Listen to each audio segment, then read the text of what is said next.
پاکستان کے زیر انتظام کشمیر ہے، جس کی کو عرف عام میں آزاد کشمیر کہا جاتا ہے۔ آزاد کا مطلب ہوتا ہے کہ فری انڈیپینڈنٹ کشمیر، لیکن ان فیکٹ اگر جو ریئلٹی ہے، جو گراؤنڈ ریئلٹیز ہیں، تو اس میں آپ دیکھیں تو جو آزاد کشمیر میں انہوں نے ایک سیٹ اپ بنایا ہے، گورنمنٹ ہے، لیکن ان کے پاس کوئی اختیارات نہیں ہیں۔ پاکستان کے لینڈ آفیسر وہاں پہ جس طرح واسرائے ہوتا تھا کالونیل ایڈ میں برٹش کا، وہ جا کے رول کرتے تھے اور ایبسولوٹ پاورز انجوائے کرتے تھے۔ آزاد کشمیر کے جو لوگ ہیں وہ بڑے ڈپرائیوڈ ہیں، نہ وہاں پہ نہ تو کوئی انڈسٹری ہے جہاں پہ کوئی جاب اپرچونیٹیز ہوں، جو گورنمنٹ کی جابز ہیں تو وہ بھی بڑی لمیٹیڈ ہیں اور انہی لوگوں کو دی جاتی ہیں جو ان کے لوئلسٹ ہیں۔ جو بندہ اپنے حقوق کی بات کرتا ہے، اپنے جو وہاں پہ ریسورسز ہیں ان کی اونرشپ کی بات کرتا ہے، ڈیمانڈ کرتا ہے، یا جو ہمارے ریسورسز ہیں ان کی رویلٹی کی بات کرتا ہے،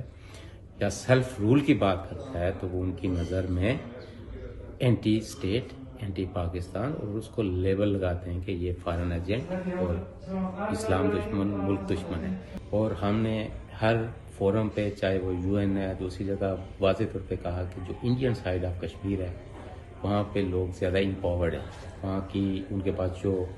لیڈرشپ ہے بڑی بلنٹ قسم کی لیڈرشپ ہے، اور وہاں پہ کا جو کشمیری تھا تو وہ یا ہے اس کے پاس یہ سہولت تھی کہ وہ الیکٹ ہو کے تو راجیہ سبھا کا، لوک سبھا کا ممبر بن سکتا ہے، اور جو آزاد کشمیر جس کو کہتے ہیں تو وہاں کا ایک آدمی جو ہے پروموٹ ہو کے چیف سیکرٹری یا آئی جی نہیں بن سکتا تھا۔ تو جو ملیٹنسی تھی وہاں، جو پروکسی وار تھی، تو ہم نے اوٹ رائٹلی اس کو اپوز کیا کہ یہ کشمیریوں کی آزادی کی کوئی جنگ نہیں ہے، پاکستان کی پروکسی وار ہے اور یہ الٹیمیٹلی سفر ہوں گے کشمیری۔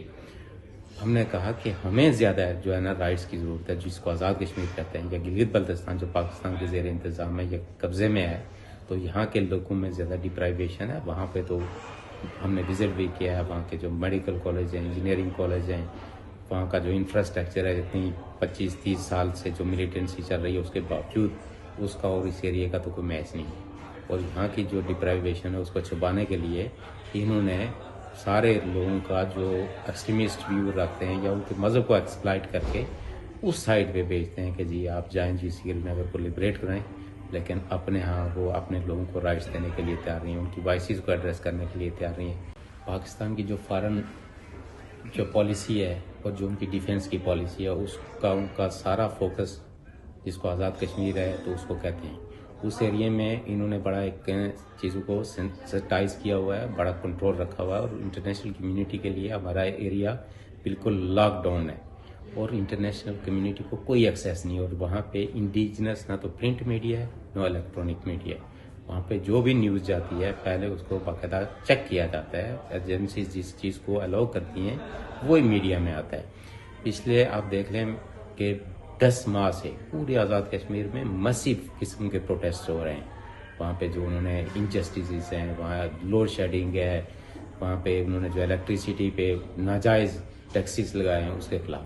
اور جو شارٹیج ہے وہاں پہ ویٹ کی، فلاور کی، جو اسینشیل فوڈز ہیں ان کی شارٹیج کے خلاف پروٹیسٹ ہو رہے ہیں۔ لیکن آپ دیکھیں کہ پاکستان کے کسی میڈیا نے کبھی اس کی 30 سیکنڈز کا ایک کلپ بھی نہیں چلایا کہ وہاں پہ لوگوں کے یہ گریونسز ہے۔